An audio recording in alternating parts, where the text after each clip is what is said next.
In this presentation, we're going to start exploring the issue of representation in the big issue in our set text. There'll be a number of lessons on representation. There's a lot to consider in this publication, so we're just starting that process today. As a little bit of context, first of all, we're going to consider the social, cultural and historical context of the publication and where this particular text sits in that context. It's important to understand that because we have to discuss the ways in which the representations are reflective or challenge the context in which they are constructed. So our edition of the big issue comes from October 2016, the week of October the 17th to the 23rd. It is published weekly by Dennis and the Big Issue Limited. It was started in 1991. Significantly, 1991 comes just after Margaret Thatcher's 12-year reign as the Prime Minister of Britain. And in that time, Thatcher's reign is remembered now as creating some of the biggest social, class and wealth divides in post-World War II Britain. That's significant because the magazine is published to represent some of the forgotten minorities of this country, particularly the homeless and the unemployed. It is there to serve a purpose to that underrepresented, voiceless group. So it comes about initially at a time of greatest need. But you will notice from the front cover here of our edition of the big issue that in 2016 they are celebrating 25 years of the magazine. Now, why is that important? Well, it's important because it tells us that the issues that led to this magazine being produced in the first place are still relevant today. There is still a need in what is a very, very wealthy country for a magazine which gives a voice and a purpose and a leg up to an underclass, if you like, considered to be so, the homeless or the unemployed. As we know, it costs £2.50. You've established that from your previous research. The vendors, the homeless people who sell this, buy it from the big issue for £1.25, sell it for £2.50. They therefore make £1.25 on every edition that they sell. There's a circulation and a readership of 82,000. This is, in terms of genre, this is an independent current affairs, entertainment, street magazine. It's very much of its own kind. There are very few comparisons to the big issue. It sits alone really in terms of a genre. It's now a global publication sold all over the world, started in Britain. And there's very little to rival it. It sits alone, but there is a space for it. Their tagline, importantly, is a hand up, not a hand out. The big issue don't want to be seen necessarily as just giving the homeless something. What they do is give them an opportunity, a way out of homelessness and the situation that they find themselves in. And this is a statement from the magazine, from an award-winning magazine offering employment opportunities to people in poverty, to a multi-million-pound social investment business supporting enterprise to drive social change. For over 25 years, the Big Issue Group has strived to dismantle poverty through creating opportunity, in the process becoming one of the most recognised and trusted brands in the UK. A few phrases in here which are really important in terms of the Big Issue's ideology and purpose. Employment opportunities to people in poverty. That is a forgotten group, an underrepresented group without a voice in society. The big issue gives them that. To drive social change. That is the underlying principle of this magazine. To dismantle poverty and create opportunity. Very, very much about giving a voice, giving an opportunity to people who would otherwise lack it. And we'll see that in the article that we look at later in this presentation. So think about how the big issue's ideology and purpose is going to influence their representations later in this presentation. So first of all, you might want to, at the end of this slide, you might want to pause the presentation, pause the video, and start to make notes on how you think the big issue might represent the following groups: the unemployed, the homeless, migrant workers, and Boris Johnson. Think about their brand identity, the context in which the magazine is produced, so the modern context as compared to the context of 1991, the genre of the magazine, and their moral purpose. Put a little subheading for each of those groups and make some brief notes about how you think the big issue would want to represent those particular groups. Now, hopefully you've noticed that 3 of those have something in common in that they are either misrepresented or often underrepresented in the British media. So first of all, the unemployed, the homeless, and the migrant workers. The big issue is giving them a space. In terms of creating representations, giving them a space to speak. Secondly, they're going to want to create a positive, progressive representation of those groups. They are about driving social change, don't forget. Boris Johnson, on the other hand, as a Conservative politician aligned in some way to Margaret Thatcher's policies of the 1990s, let's not forget this magazine came about in reaction to Margaret Thatcher's reign as British Prime Minister. Boris Johnson seen in a similar light, certainly as a Conservative politician. This is a magazine which is going to react against someone like Boris Johnson. If they were to represent him, it would surely be in a critical and a negative light. So you're going to think about and analyse one double-page spread from our set text today. There are lots of pages we're going to look at. We're going to focus on the double-page spread. It's an article called Moving On. It's absolutely crucial if you're going to talk about representations in the big issue that you use examples from this article. What I would like you to do is to take the page, take it as a screenshot from here, put it on a document, and to annotate it in terms of what representations are constructed. So what social groups are represented: gender, ethnicity, age, homelessness. How do these representations reflect the industry context or ideology of the big issue? We've talked already about what the purpose is.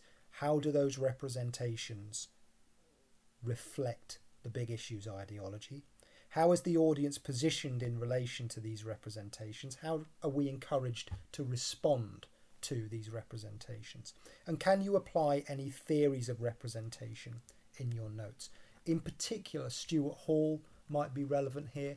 Any of the feminist theories that you've covered so far, Van Zunen would be relevant here. Certainly David Gauntlet would be relevant. The representations very much reflect the modern society in which they are set.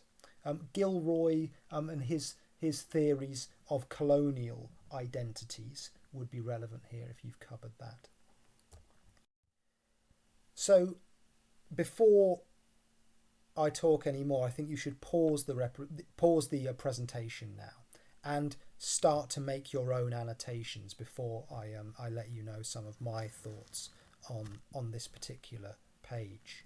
So take some time now, take 15 or 20 minutes to screenshot this and start to annotate it for yourself. That thinking process will be far more beneficial than just listening to my thoughts.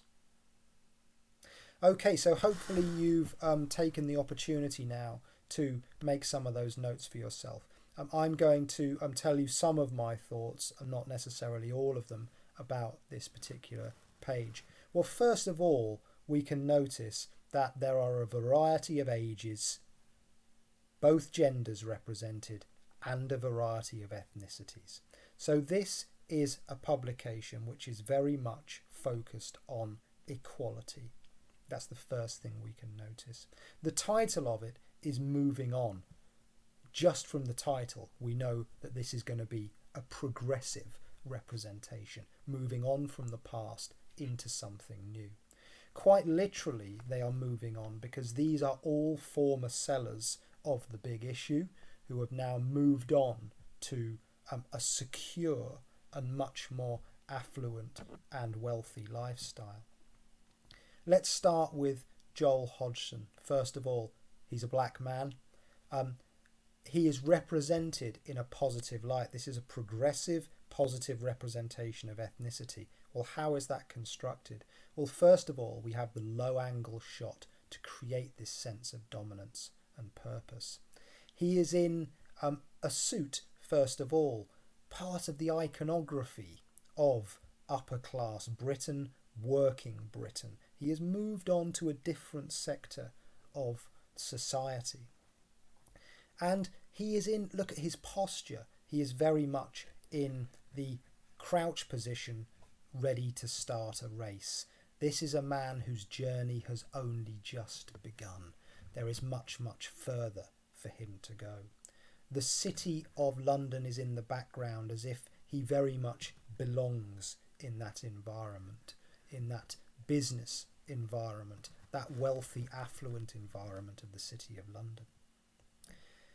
If we consider John Brown, first of all, well, here is a man, as it says, he used to sell the magazine and he's now an artist. Well, let's have a look at how the representation of the homeless is constructed then. Well, there's a street scene behind him, so he's still very much embedded in London street life, it seems. But the high key lighting creates a feeling of positivity. Certainly his smile does likewise. And he has his product in front of him. Here is a man who can now feel a sense of pride in his achievements.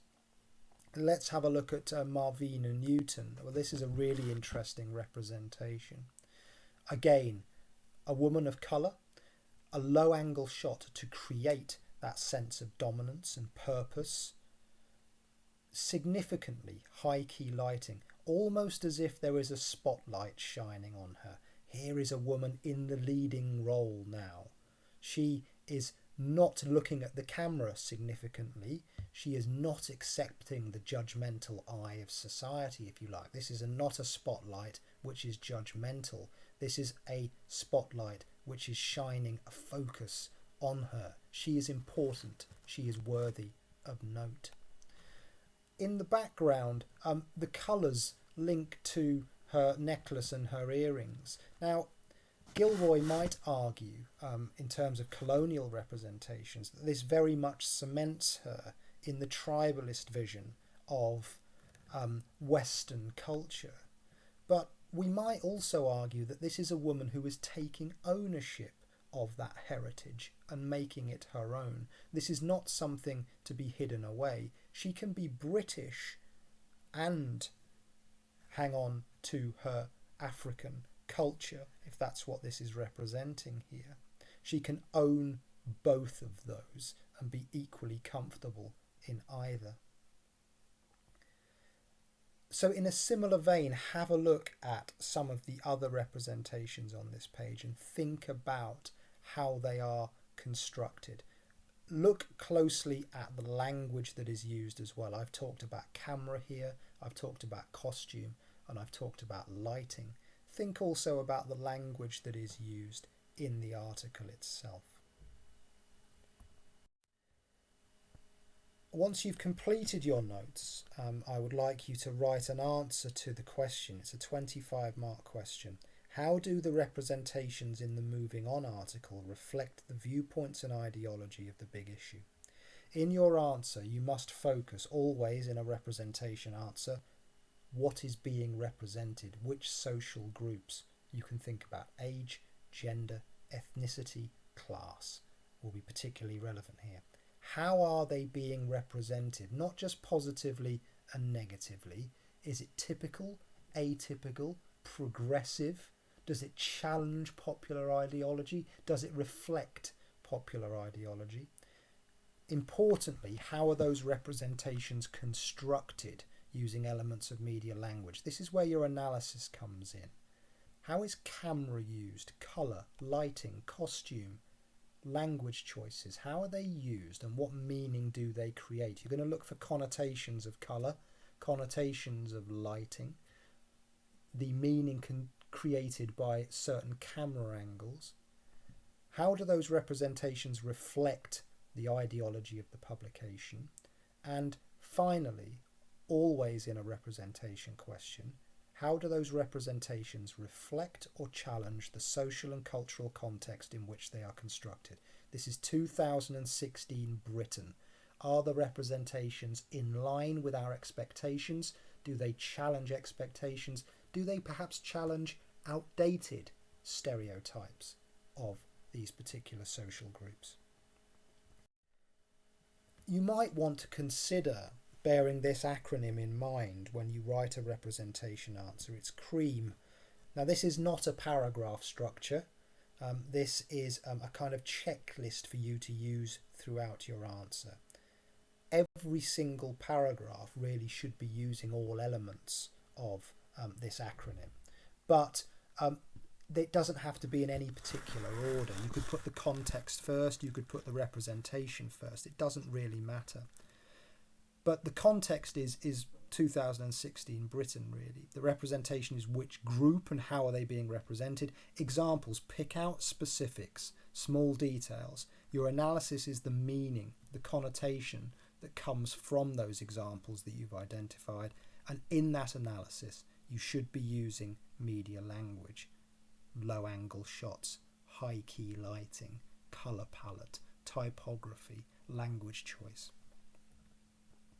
So let's have a look at an example using that acronym, and we'll look at where each of those letters has been addressed. In the Big Issues Moving On article, representations are constructed in such a way that they reflect the left-wing liberal ideology of the publication. The depiction of Marvina Newton certainly creates a positive, progressive representation of an underrepresented ethnic group. The low-angle shot creates a sense of dominance and importance, whilst the high-key lighting acts as a spotlight to throw the focus on her and her ethnicity. Whilst Gilroy might argue that the colour of her necklace cements her in the tribalist vision of black people in Western culture, Stuart Hall might suggest that a dominant reading of the magazine's left-wing audience would see this as a sign of Martina embracing her identity, with the confidence to be herself in a modern society which is much more accepting and tolerant of alternative culture. Well, let's have a look at this paragraph in a bit more detail. Here we've got they reflect the left-wing liberal ideology of the publication. That's very much focused on how the representations reflect the purpose of this particular publication. The depiction of Marvina Newton creates a positive, progressive representation of an underrepresented ethnic group. Well, this is very much the R element of CREAM. The low-angle shot, well, this is our example, creates a sense of dominance and importance.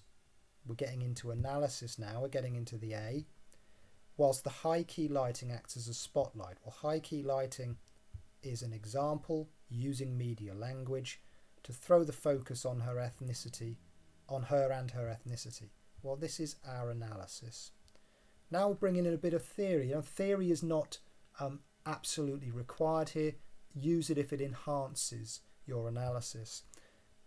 And we've got Gilroy and Stuart Hall here. This is a representation question, but how an audience responds to that representation is positioned by that representation. We can certainly bring in Hall's reception theory. And then again, returning here at the end with the confidence to be herself in a modern society which is much more accepting and tolerant of alternative culture. This is context. So this is a paragraph which contains, in a variety of orders, all the elements of CREAM.